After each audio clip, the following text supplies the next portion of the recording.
all students to have a productive and successful year at Linn-Mar High School. The purpose of today's video is to help you become familiar with the Linn-Mar High School Student Handbook.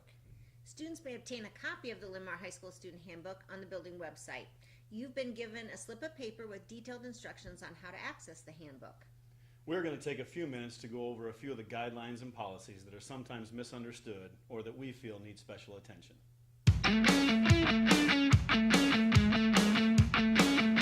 Phone call notification from a parent is required in the event of an absence.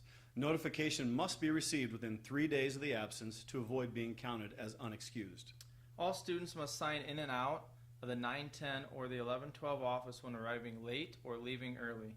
Students with 4 unexcused absences may be dropped from the class with an F.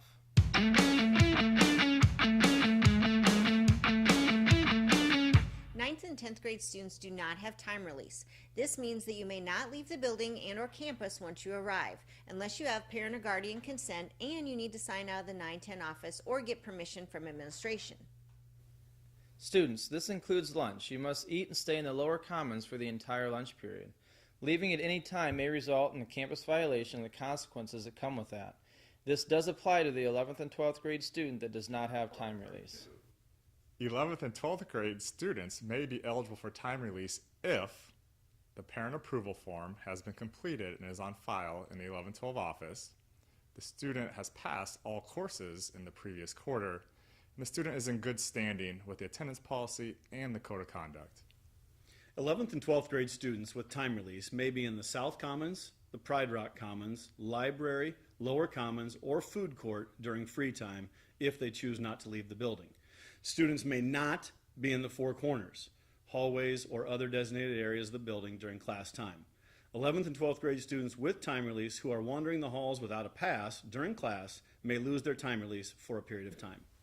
9th and 10th grade students may not be in these areas during class time unless you're with a class and directly supervised by a teacher. Students are required to carry their Linn-Mar High School ID cards at all times. Students must have an ID card for admission into all Linn-Mar High School dances. The student ID card is also required for library checkout activities and lunch. If you do not have your Linn-Mar High School ID for lunch, a temporary lunch pass may be obtained in the 9-10 or 11-12 office.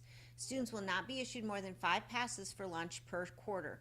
Lost ID cards may be obtained from the 9-10 or 11-12 office at a charge of $6 per ID card.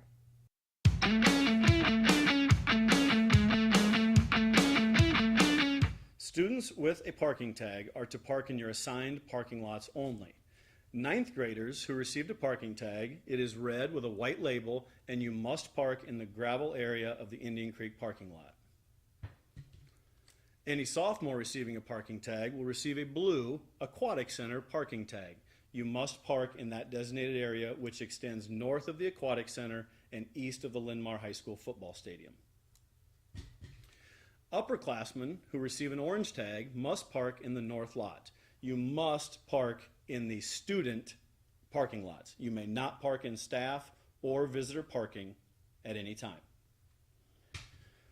Upperclassmen who receive a green tag will park in the south lot. The south lot is a little different this year as there is no designated parking area for staff and students. It is first come, first serve through the entire lot. However, you may not park in visitor parking or a handicap spot at any time.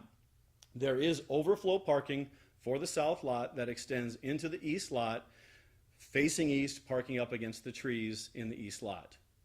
Any student parking illegally on campus will incur a $25 fine.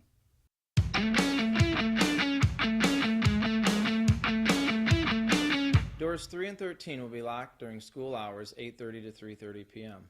For time release students, doors will be open the 5 minutes prior to each period passing time and then the 5 minutes during each passing time. If you need to enter the building during the school outside of those times, you'll have to be buzzed into the building, either door 3 or 13, and may have to wait until the office personnel is available to allow you in.